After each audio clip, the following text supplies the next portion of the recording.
क'क्राझारावहाय एबसुनि मिथिङाव फैदोंमोन नै खाराव मारावल' जालांबाय ओरैबादि गरम मानसियाथ' ओरैबादि दंखायो जेरावबो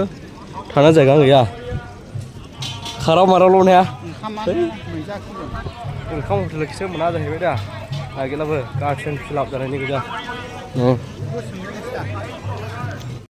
गारिफ्रा नै ओरैबादि जेरैबो जायगायानो गैया दोनैहाय मावबा हाद्रि जाजोब्बाय नै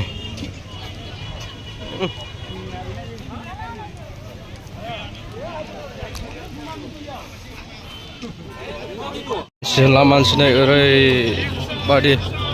गारनो जायगा मोनलाया जेरैजोंबो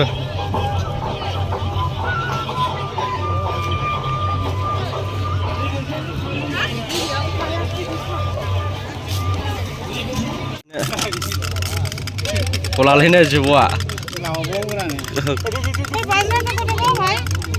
जिबौ बायदि नुखायो नै लानांगौलै नै किमान फिसाफ्रा किमान 100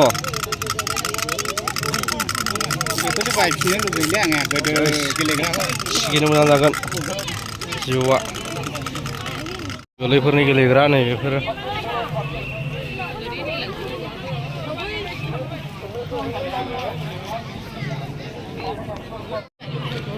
मेन हाबग्रा गेटना बेनोमोन नै ओरैबादि मानसि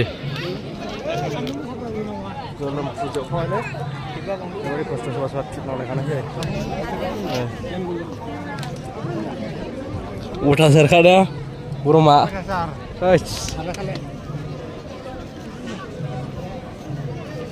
सोरबा सोरबा फिट नांनानैसो गोलैलाबायनायसै दां ओरैबादि सान्दुं गोसा औवानि गोजा गानै गेटना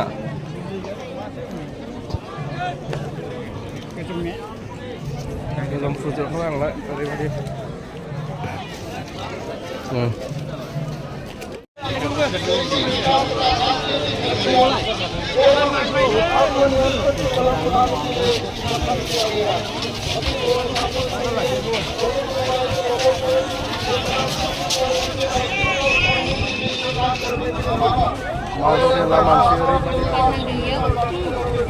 गानो जायगा मोनलायै बादिल'खा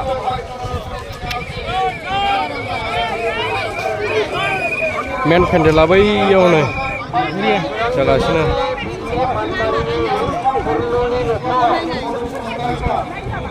हेलिकप्टार नायनाय होंगो दोंगोल' नै मानसिफ्रा ओरैबादि आयौ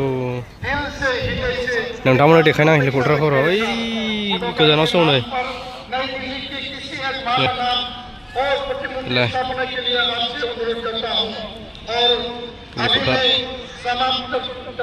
हेलिकप्टार